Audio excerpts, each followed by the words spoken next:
Assalamualaikum warahmatullahi wabarakatuh. Selamat datang kembali di channel Entok Sanak Kito.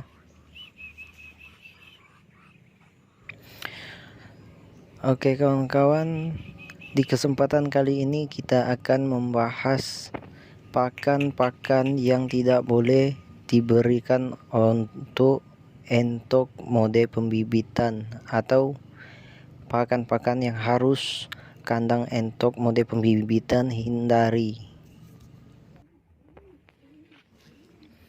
Tanpa basa-basi, langsung saja kita simak di video ini kawan-kawan. Yang pertama, tidak boleh kita berikan pakan kepada entok mode pembibitan adalah ampas kelapa. Karena ampas kelapa adalah pakan yang tidak memiliki kandungan protein, mineral, dan vitamin-vitamin kawan-kawan. Tapi ampas kelapa masih mengandung minyak yang cukup tinggi yang dapat membahayakan bagi peternak apabila pakan tersebut dikonsumsi oleh babon-babon yang ada di kandang kawan-kawan.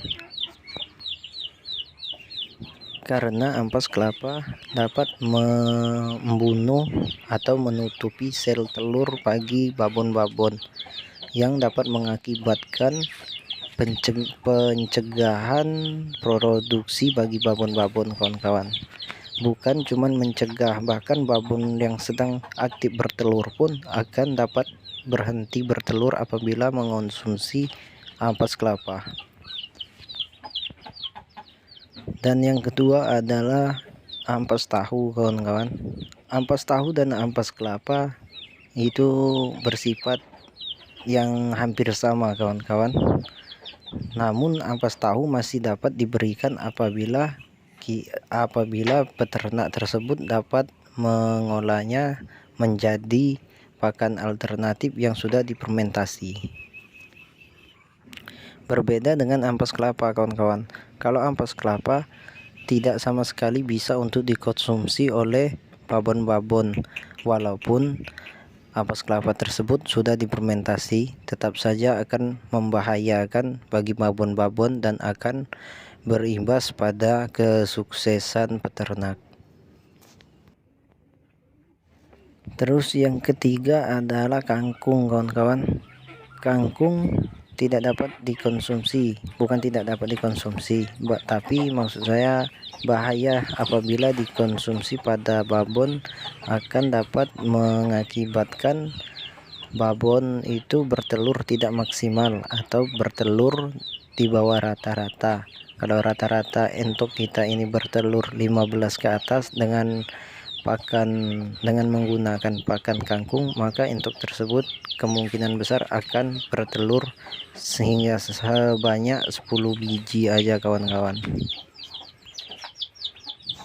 Dan kangkung juga dapat merusak sistem pencernaan bagi entok kawan-kawan. Pencernaan entok kita ini dapat diganggunya sehingga entok-entok kita ini akan diare. Dan ketika entok kita diare, virus pun akan dengan mudah menyerang. Sebaiknya kita selaku peternak menghindari kangkung sebagai pakan alternatif kawan-kawan. Dan yang keempat adalah ubi singkong mentah kawan-kawan. Ubi singkong mentah sebaiknya tidak kita berikan kepada entok untuk sebagai pakan utama, pakan campuran ataupun cemilan kawan-kawan.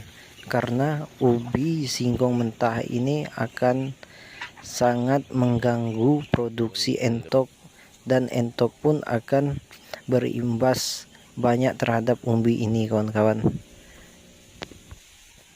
Selain dapat mengganggu sel-sel produksi pada entok betina, ubi singkong mentah juga dapat membuat entok merasakan sendi-sendinya lemas, bahkan sampai mengalami kelumpuhan kawan-kawan. Dan ubi singkong mentah ini juga dapat mengakibatkan entok-entok kita ini menjadi cacingan kawan-kawan. Memang agak lucu kalau terdengar entok ini cacingan kawan-kawan. Namun dengan kita memberikan ubi singkong mentah ini kepada entok, maka entok kita ini akan dengan mudah cacingan kawan-kawan. Oke kawan-kawan, sebelum lanjut jangan lupa bantu dukung channel ini dengan cara like, komen, dan subscribe agar channel ini dapat selalu berkembang dan selalu memberikan video-video yang bermanfaat.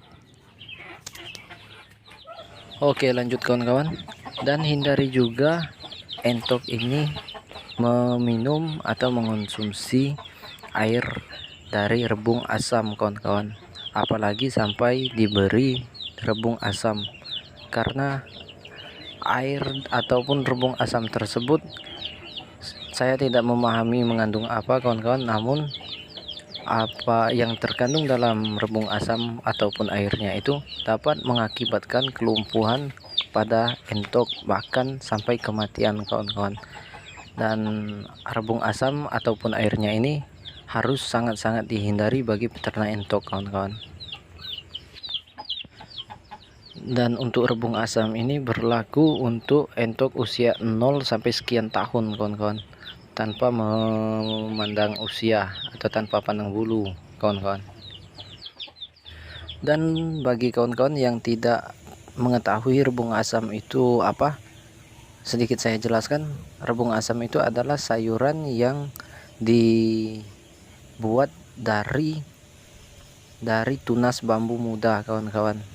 Mungkin kalau kawan-kawan dari luar Sumatera itu ada lumayan banyak yang tidak tahu rebung asam, tapi kalau kawan-kawan yang berada di dalam Sumatera, saya yakin mayoritas tahu rebung asam itu.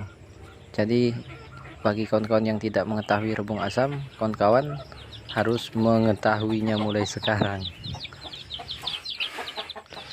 Bagi kawan-kawan yang mengalami kendala dalam berternak entok, saya himbau kepada kawan-kawan agar kawan-kawan dapat menyampaikan kendala kawan-kawan melalui kolom komentar, agar saya dapat sedikit memberikan saran apabila saya memiliki solusinya. Semoga video ini bermanfaat. Saya ucapkan terima kasih kepada kawan-kawan yang sudah membangun channel ini dengan cara like, komen, dan subscribe. Semoga ternak kawan-kawan semua sukses dan menghasilkan hasil yang diharapkan. Saya akhiri kesempatan kali ini. Wassalamualaikum warahmatullahi wabarakatuh.